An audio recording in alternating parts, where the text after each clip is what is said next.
എറണാകുളം തൃക്കാക്കര ഡീസ്1 മോട്ടോഴ്സിലാണ് നമ്മൾ ഇന്നുള്ളത്. ഓണറായിട്ടുള്ള ഷെഫീഖ് സലാം നമ്മുടെ കൂടെയുണ്ട്. യൂസ്ഡ് വെഹിക്കിൾസുമായിട്ട് ബന്ധപ്പെട്ട ചില സംശയങ്ങൾ ചോദിക്കാനാണ് നമ്മൾ ഇന്ന് എത്തിയിട്ടുള്ളത്. പ്രധാനമായിട്ടും ഒരു യൂസ്ഡ് വെഹിക്കിൾ, ഒരു ബൈക്ക് എത്തുന്ന സമയത്ത് അതിൻ്റെ റീസെയിൽ വാല്യൂ നിശ്ചയിക്കുന്ന ഫാക്ടേഴ്സ് എന്തൊക്കെയാണ്? നമുക്ക് നിലവിൽ രണ്ട് രീതിയിൽ മാർക്കറ്റ് വാല്യൂ സജസ്റ്റ് ചെയ്യാൻ പറ്റും. ഒന്ന്, ഫസ്റ്റ് ഓഫ് ഓൾ നമുക്ക് വണ്ടിയുടെ ഒരു ക്വാളിറ്റി, അതായത് ഇപ്പോൾ യൂസ്ഡ് ആയിട്ട് വരുന്ന വെഹിക്കിളിൻ്റെ ഒരു ക്വാളിറ്റി ബേസ് ചെയ്തിട്ടായിരിക്കും ആദ്യത്തെ നമ്മൾ മാർക്കറ്റ് വാല്യൂ ഇടുന്നത്. ഇപ്പോൾ അയാൾ ഉപയോഗിച്ചിരിക്കുന്ന രീതി, അയാൾ മെയിൻറ്റെയിൻ ചെയ്തിരിക്കുന്ന രീതി, അത് ഉപയോഗിച്ച് നമ്മളൊരു റേറ്റ് ഇടും. പിന്നെ രണ്ടാമത്തെ ഒരു ഫാക്ടർ എന്ന് പറയുമ്പോൾ, ഇത് ഉപയോഗിക്കുന്ന ആളുടെ ആ കറക്റ്റ് മെയിൻറ്റെയിൻ കോസ്റ്റിലാണ്, മെയിൻറ്റെയിൻ രീതിയിലാണ് കാര്യങ്ങൾ വന്നതെങ്കിൽ നമുക്ക് അയാൾ ഉദ്ദേശിക്കുന്ന, അയാളുടെ മൈൻഡിൽ ഉദ്ദേശിക്കുന്ന ആ ഒരു റേറ്റിൽ നമുക്ക് എന്ത് ചെയ്യാൻ പറ്റും, ആ കസ്റ്റമർക്ക് നമ്മൾ സാറ്റിസ്ഫൈ ചെയ്തിട്ട് ആ വണ്ടി പർച്ചേസ് ചെയ്യാൻ പറ്റും. അതേപോലെ രണ്ടാമതൊരു കസ്റ്റമേഴ്സിന് നമുക്ക് വണ്ടി എന്ത് ചെയ്യാം, ആ ഒരു നല്ലൊരു മാർക്കറ്റ് റേറ്റിൽ നമുക്ക് സോൾവ് ചെയ്യാനും പറ്റും. അങ്ങനെ രണ്ട് രീതിയിൽ നമ്മൾ ഈ റേറ്റിനെ നമുക്ക് കാറ്റഗറൈസ് ചെയ്യാൻ പറ്റും. പിന്നെ ഫസ്റ്റ് ഓഫ് ഓൾ, പുതിയ വണ്ടികൾക്ക് എപ്പോഴും ഒരു മാർക്കറ്റ് റേറ്റ് ആയിരിക്കും. എപ്പോഴും ഒരൊറ്റ റേറ്റിലായിരിക്കും. ഓൾ കേരള എല്ലാ രീതിയിലും ടാക്സിൻ്റെ വ്യത്യാസങ്ങൾ മാത്രമേ ഉണ്ടാവുള്ളൂ. ഇപ്പോൾ സെക്കൻഡ് യൂസ്ഡ് മാർക്കറ്റിലേക്ക് വരുമ്പോൾ, ഇപ്പോൾ ഞാൻ നേരത്തെ പറഞ്ഞ പോലെ തന്നെ ആദ്യത്തെ വ്യക്തി എങ്ങനെയാണോ ഉപയോഗിച്ചിരിക്കുന്ന ആ വണ്ടി, അതിനെ ബേസ് ചെയ്തിരിക്കും അയാൾക്ക് കിട്ടുന്ന ആ റീസെയിൽ വാല്യൂ, അയാൾക്ക് കിട്ടുന്ന ആ വണ്ടിക്ക് കിട്ടുന്ന ഒരു റീസെയിൽ വാല്യൂ.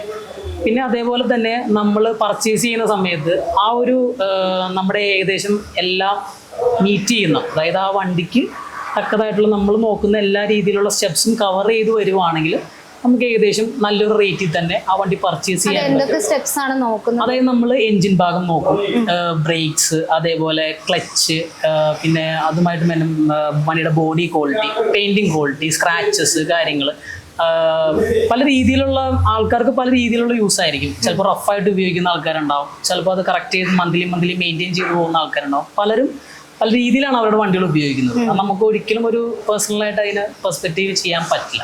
അപ്പം നമുക്ക് വരുന്ന വണ്ടികൾ ഏകദേശം എല്ലാം കറക്റ്റ് ആണോ, എൻജിൻ സൈഡ് ഒക്കെ പക്കയാണോ, ഓയില് കാര്യങ്ങൾ ഒക്കെ ചെക്ക് ചെയ്തതിന് ശേഷമാണ് നമ്മൾ എന്ത് ചെയ്യുന്നത്, ആ വണ്ടി പർച്ചേസ് ചെയ്യുന്നത്. നമുക്ക് അതിനുള്ളൊരു സിസ്റ്റം തന്നെ നമ്മളിവിടെ ഡെവലപ്പ് ചെയ്തിട്ടുണ്ട്. നമുക്കിവിടെ ഒരു മെക്കാനിക് ഉണ്ട്, പുള്ളിക്കാരൻ അത് വന്ന് ചെക്ക് ചെയ്യും എന്തൊക്കെ അപാകതകളുണ്ടെന്ന്. നമ്മൾ കസ്റ്റമേഴ്സിന് മുമ്പിൽ വെച്ച് തന്നെ നമ്മളത് അവരോട് കാര്യങ്ങൾ തുറന്നു പറയും.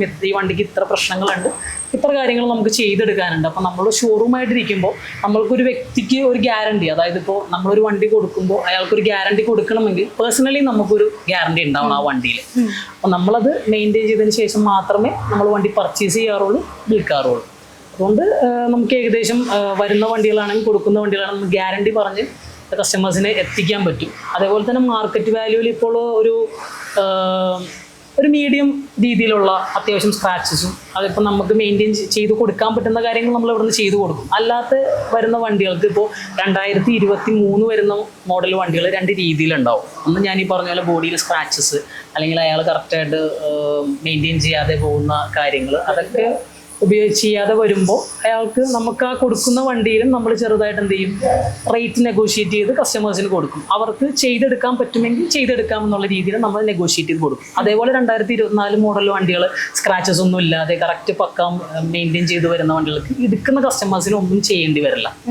അവർക്ക് ജസ്റ്റ് റൂട്ടീനായിട്ടുള്ള സർവീസ് മാത്രം എന്ത് ചെയ്യാം, ചെയ്ത് മുന്നോട്ട് കൊണ്ടുപോകാം. അതുകൊണ്ട് തന്നെ ആ നെഗോസിയേഷൻ വലിയ രീതിയിൽ ഇല്ലാതെ ആ കസ്റ്റമേഴ്സും ചോദിക്കില്ല. ആ വണ്ടിയുടെ ഒരു ക്വാളിറ്റി കാണുമ്പോൾ തന്നെ അവർ പറയും സാറ്റിസ്ഫൈഡ്, മാനസികമായിട്ട് അവർക്ക് തന്നെ ഒരു സാറ്റിസ്ഫൈഡ് ആയിരിക്കും. ചില വണ്ടികൾ ഷോറൂം കണ്ടീഷനിൽ നമുക്ക് വരാറുണ്ട്, നിസ്സാര കിലോമീറ്റർ ഓടിയ വണ്ടികൾ നമുക്ക്. അതുകൊണ്ട് അവർ നോക്കുമ്പോൾ പുതിയ വണ്ടിയിലും ഒരു 20-25,000 വ്യത്യാസം വരുമ്പോൾ ഓൾറെഡി നോക്കുമ്പോൾ ഓക്കെ, ഇത്രയും ലാഭം എനിക്ക് എന്താ, ഷോറൂം കണ്ടീഷനിൽ ഇരിക്കുന്ന വണ്ടിയാണ് എനിക്ക് കിട്ടുന്നത് എന്നുള്ളൊരു സാറ്റിസ്ഫാക്ഷൻ ആയി കഴിഞ്ഞാൽ അവരെന്ത് ചെയ്യും, ആ വണ്ടിയായിട്ട് മുന്നോട്ട് പോകും. നമുക്ക് നല്ലൊരു വണ്ടി കൊടുത്തുന്നുള്ളൊരു സാറ്റിസ്ഫാക്ഷൻ നമുക്ക് ഉണ്ടാവും. അതുകൊണ്ട് കൂടുതൽ നെഗോസിയേഷനിലേക്കും ആളുകൾ പോവില്ല.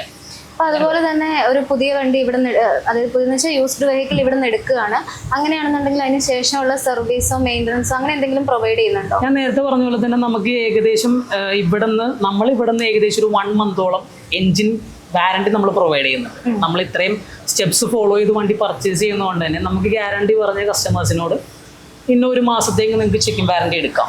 ഇതിപ്പോൾ ഞങ്ങൾ ഉൾപ്പെടെ ഏകദേശം വിരലുണ്ടാവുന്ന ആളുകൾ മാത്രമേ ഇത് ചെയ്യുന്നുള്ളൂ യൂസ്ഡ് സെക്ഷനിൽ. കാരണം വണ്ടിയാണ്, എപ്പോഴും എന്ത് വേണമെങ്കിലും സംഭവിക്കാം. മനുഷ്യൻ്റെ കാര്യത്തിൽ പോലും ഗ്യാരണ്ടി ഇല്ല, വണ്ടിയാണ് പലതും സംഭവിക്കാം. പക്ഷെ നമ്മൾ ഇവിടെ നിന്ന് ഒരു ഗ്യാരണ്ടി കൊടുക്കുന്ന വെച്ചാൽ നമുക്ക് അങ്ങനെ സിസ്റ്റം ഇവിടെ ഉണ്ടായതുകൊണ്ടാണ്. നമുക്ക് മെക്കാനിക് ഉണ്ട്, നമ്മൾ പുള്ളിക്കാരനെ കൊണ്ട് ചെക്ക് ചെയ്യുമ്പോൾ ഇന്ന കാര്യങ്ങൾ ഇത്ര ഓക്കെയാണ്, ഇനി ഇത്രയും നമുക്ക് മുന്നോട്ട് കൊണ്ടുപോകാൻ പറ്റുന്നുള്ള രീതിയിലൊക്കെ ഏകദേശം ഒരു കണക്ക് നമുക്ക് കിട്ടും. അപ്പോൾ അതുകൊണ്ട് തന്നെ കസ്റ്റമേഴ്സിന് നമുക്ക് എന്ത് ചെയ്യാം, ഗ്യാരണ്ടി പറഞ്ഞ് വണ്ടി കൊടുക്കാൻ പറ്റും. അതുകൊണ്ട് നമ്മൾ 1 month എക്സ്ട്രാ വാറണ്ടി ഉൾപ്പെടെയാണ് നമ്മൾ യൂസ്ഡ് വണ്ടികൾക്ക് ഇവിടെ നമ്മൾ പ്രൊവൈഡ് ചെയ്യുന്നത്. അപ്പോൾ അതുകൊണ്ട് തന്നെ കസ്റ്റമേഴ്സിന് ധൈര്യമായിട്ട് കൊണ്ടുപോകാം. ഇപ്പോൾ സപ്പോസ് എന്തെങ്കിലും ചെറിയ രീതിയിൽ എന്തെങ്കിലും ബുദ്ധിമുട്ട് വന്നാലും നമ്മൾ ഷോറൂമിലേക്ക് തിരിച്ച് അവർ വരാറുമുണ്ട്. നമ്മളതുപോലെ സോർട്ട് ചെയ്ത് കൊടുക്കാറുമുണ്ട്. നമ്മൾ സോർട്ട് ചെയ്യാതെ അവരെ ഒഴിവാക്കുമ്പോഴാണ് കൂടുതൽ പ്രശ്നങ്ങളിലേക്ക് പോകുന്നത്. നമ്മളൊരു വാക്ക് കൊടുത്തു കഴിഞ്ഞാൽ നമ്മളത് 100% അതിലെ ആ ട്രസ്റ്റിൽ നമ്മൾ കസ്റ്റമേഴ്സിന് അത് കൊടുത്ത് ചെയ്യാറുണ്ട്. ഈ 1 month വാറണ്ടി എന്ന് പറയുന്നത് എക്സ്റ്റെൻഡ് ചെയ്യാനുള്ള എന്തെങ്കിലും ഓപ്ഷൻ വെക്കാറുണ്ടോ, അതോ അതോടെ തന്നെ? അതായത് ചില വണ്ടികൾക്ക് നമ്മൾ 1 month എന്നുള്ളത് ചില കസ്റ്റമേഴ്സ് പല രീതിയിലാണ് അവരുടെ ആവശ്യകതകളും അവരുടെ നീഡ്സും പല രീതിയിലാണ് അവർ പറയുന്നത്. ചിലപ്പോൾ ഒരു വണ്ടി കണ്ട് ചിലപ്പോൾ ചില കസ്റ്റമേഴ്സ് പറയുമ്പോൾ എനിക്ക് 1 വർഷം വാറണ്ടി വേണം എന്ന് പറയുമ്പോൾ നമുക്ക് 1 വർഷത്തേക്കൊന്നും നമുക്ക് പ്രൊവൈഡ് ചെയ്യാൻ പോസിബിൾ അല്ല. കാരണം അദ്ദേഹം ആ വണ്ടി കൊണ്ടുപോയി 1 മാസത്തിനുള്ളിൽ പലതും സംഭവിക്കാം. അല്ലെങ്കിൽ നമ്മൾ ഏറ്റവും മിനിമലായിട്ടുള്ളൊരു ഇതാണ് ഒരു 1 month എന്നുള്ളത്. അത് ആ ഒരു സമയം കൊണ്ട് ഒരാൾക്ക് നശിപ്പിക്കാൻ മനസ്സിൽ ഉദ്ദേശിച്ചിട്ടുണ്ടെങ്കിൽ അയാൾക്ക് ആ സമയം കൊണ്ട് നശിപ്പിക്കാം. ഇല്ല അതുപോലെ കൊണ്ടുനടക്കാൻ ഉദ്ദേശിക്കുന്ന ആൾക്കാർക്കാണെങ്കിൽ അതും അങ്ങനെയും ചെയ്യാം. പല 2 രീതിയിലുള്ള കസ്റ്റമേഴ്സാണ് ഇപ്പോൾ നിലവിലുള്ളത്. അപ്പോൾ മര്യാദക്ക് കൊണ്ടുപോകുന്നവർക്ക് എപ്പോഴും നമുക്കിപ്പോൾ 1, 2, 3 മാസം നമുക്ക് വാറണ്ടി കൊടുക്കാൻ പറ്റും. അതുപോലെ തന്നെ നമുക്ക് ഈ വരുന്ന ഞാൻ പറഞ്ഞില്ലേ 2 രീതിയിലുള്ള വണ്ടികളാണ് നമ്മൾ പർച്ചേസ് ചെയ്തെടുക്കുന്നത്. അപ്പോൾ ചിലത് നമുക്ക് ഗ്യാരണ്ടി പറയാൻ പറ്റാത്ത വണ്ടികൾ നമ്മൾ പറഞ്ഞു കൊടുക്കും. ഇന്നതാണ്, ഇത്ര കാര്യങ്ങളുണ്ട്, ഇത്ര കംപ്ലയിൻറ്റ്സ് ചിലപ്പോൾ അതിനകത്ത് ഞങ്ങൾ നോട്ടീസ് ചെയ്തിട്ടുണ്ട്, ഞങ്ങൾക്കത് ചെയ്യാൻ പറ്റിയിട്ടില്ല, നിങ്ങൾക്ക് അതിന് വേണ്ടിയുള്ള റേറ്റ് നമ്മൾ നെഗോഷിയേറ്റ് ചെയ്ത് തരാം, നിങ്ങളത് കൊണ്ടുപോയി ചെയ്തോളൂ. എന്നിട്ട് അപ്പോൾ ആ വണ്ടിയുടെ മാർക്കറ്റ് വിലയിലും ഒരു 5,000 to 6,000 താഴ്ത്തിയായിരിക്കും നമ്മൾ എന്ത് ചെയ്യുന്നത്, ആ വണ്ടി അവർക്ക് പ്രൊവൈഡ് ചെയ്യുന്നത്. അപ്പോൾ അവർക്ക് ഒരു 3,000 to 4,000 അത് മുടക്കിയാലും ആ മാർക്കറ്റ് പ്രൈസിനുള്ളിൽ തന്നെ ആ വണ്ടി നിൽക്കുകയും ചെയ്യും. അതുകൊണ്ട് കസ്റ്റമേഴ്സും ഹാപ്പിയാണ്, ഞങ്ങളും ഹാപ്പിയാണ്. അപ്പൊ അങ്ങനെ നോക്കുമ്പോൾ ഒരു വെഹിക്കിളിന്റെ ഷോറൂമിന്റെ ആളെന്നുള്ള രീതിയിൽ നോക്കിയാൽ ഒരു പുതിയ വണ്ടി വരുന്ന സമയത്ത് എന്തൊക്കെ കാര്യങ്ങളാണ് ഷോറൂം ഡീലർ എന്നുള്ള രീതിയിൽ ശ്രദ്ധിക്കുന്നത്? നമ്മളെ സംബന്ധിച്ച് മെയിനായിട്ട് നോക്കുന്നത് അതിൻ്റെ ഫസ്റ്റ് ലുക്കാണ്. അതായത് നമ്മൾ എല്ലാവരും നോക്കുന്നത് ഇപ്പോൾ ഏത് വണ്ടി എന്നല്ല, ഏറ്റവും ഫസ്റ്റ് നമ്മൾ നോക്കുന്ന ഒരു ഫസ്റ്റ് ലുക്ക് എന്നുള്ള രീതിയിൽ വണ്ടിയുടെ ബോഡി ക്വാളിറ്റി, അതിൻ്റെ പോളിഷിങ്, അതിൻ്റെ നമ്മൾ എത്ര നാൾ ഉപയോഗിച്ചു. ചില ഇപ്പോൾ 5 വർഷം ഉപയോഗിച്ച വണ്ടികളും പക്ക പോളിഷ് ചെയ്ത് നല്ല നീറ്റ് ആൻഡ് ക്ലീനിൽ നിൽക്കുന്ന വണ്ടികളും നമുക്ക് ഇന്ന് അവൈലബിൾ ആണ്. ലോ കിലോമീറ്റേഴ്സ് ആയിട്ടുള്ള വണ്ടികളും അവൈലബിൾ ആണ്. അപ്പോൾ ആ രീതിയിൽ നമ്മൾ ഫ്രണ്ട് ക്വാളിറ്റി മൊത്തം നോക്കും. അത് കഴിഞ്ഞ് നമ്മളൊരു റൈഡിങ് ടെസ്റ്റ് ഉണ്ട്. റൈഡിങ് ടെസ്റ്റ് ചെയ്തതിന് ശേഷം അതിലെന്തെങ്കിലും ഈ പറഞ്ഞ പോലെ ക്ലച്ച് പരമായിട്ടായതോ ബ്രേക്ക് പരമായിട്ടായതോ ടയർ ഇപ്പോൾ ഏകദേശം ഒരു 40% ടയർ ഉണ്ടെന്ന് വിചാരിച്ചോളൂ, നമ്മളത് 100% മാറ്റി പുതിയ ടയറാക്കി കസ്റ്റമേഴ്സിന് കൊടുക്കുള്ളൂ. നമ്മളത് ഇപ്പോൾ വണ്ടി വരുന്ന സമയത്ത് ഡിപ്രിസിയേഷൻ ചെയ്യേണ്ട കാര്യങ്ങൾ നമ്മൾ ഡിപ്രിസിയേറ്റ് ചെയ്ത് കസ്റ്റമേഴ്സായിട്ട് സംസാരിച്ചതിന് ശേഷം മാത്രമേ ഡീല് നമ്മൾ ഉറപ്പിക്കാറുള്ളൂ. അതുകൊണ്ട് തന്നെ നമ്മൾക്ക് പറ്റുന്നതും അവരുടെ മനസ്സിലൊരു വാല്യൂ ഉണ്ടാവുമല്ലോ അവരുടെ വണ്ടീനെ പറ്റി.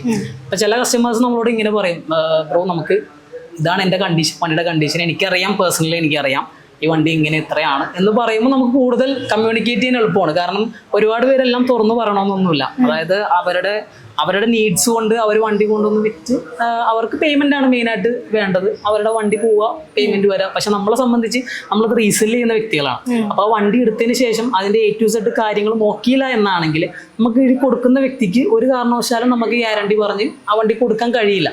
അല്ലെങ്കിൽ ആ ഒരു വ്യക്തി ഇന്ന കംപ്ലൈൻറ്റ് തിരിച്ചു വന്ന് പറയുമ്പോൾ നമുക്ക് അത് സോർട്ട് ചെയ്ത് കൊടുക്കാനായിട്ടുള്ള ഒരു ബുദ്ധിമുട്ടും ഉണ്ടാവും.